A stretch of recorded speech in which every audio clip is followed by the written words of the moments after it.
because I realized that in real estate I had control. Also, read somewhere on a blog that 80% of millionaires made their money through real estate. And that was kind of good math for me. I said, well, if 80% of them are doing it this way, I'm not going to try to do it. 20% are doing it. Those guys are probably, Bitcoin and stuff and companies and things. But real estate, if 80% are doing it, I'm just going to go to the bigger brand. Pareto principle is 80-20 rule. I said, I'm going to do the 80% to give me 80% of the results. So I went after it, and it was interesting because once I made the decision to get into real estate, people started popping up everywhere. I started, talking about it at work. I was working at Johnson & Johnson, and this woman I worked with, Sharon, she said, "Oh, my husband is a real estate investor. In fact, he used to manage 100 properties, and we own a place in Florida, we own a place in Boston, we own a place in the Cape, and we can live in any one of them at any time. And yeah, they're worth well over $1 million, and everything's kind of taken care of by the tenants." And I'm listening to her, and I'm just like having one of those moments where I'm like, oh my God, this is real? Like, people actually make money in real estate and they're millionaires? Like, here, like where I live, there's people who can live in Florida and can live on the Cape, and they can live in Boston at whenever they want.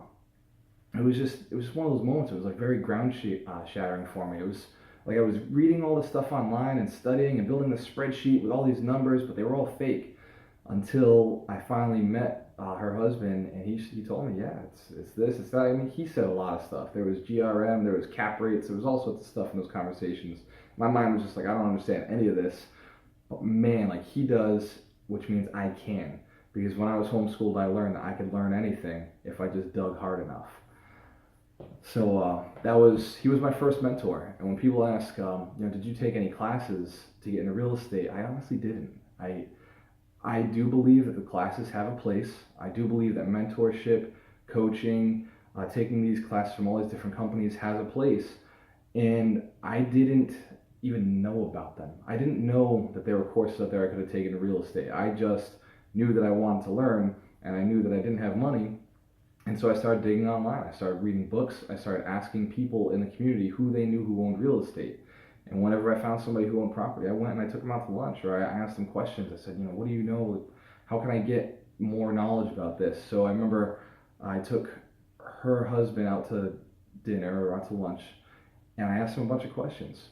And then he introduced me to my first true mentor, who, Jim Baptista. He was just phenomenal. He owned a bunch of property, and he was willing to take me under his wing. He was a real estate agent, and he helped me buy my first property. He helped me buy my second property, and then he mentored me when I got my real estate license later on. And I know today that I would not be the man I am today if it wasn't for Jim being in my life. He's still in my life. He'll still call me up every so often and just check in on me, see how I'm doing. And at this point, I may even have more property than he does, but I still like to call him. I still like to check in and see what I'm doing wrong or what I'm doing right, just because he's always been a genuine good person that, like, I know I owe it to him. If he did not take me under his wing, I wouldn't be where I am today. So the mentors out there, they're huge, and I genuinely appreciate the people who stepped up. Now I've had tens of mentors, tens of maybe hundreds by the time I die, but there's quite a few now who've really helped me get to where I am. So finding a mentor is huge.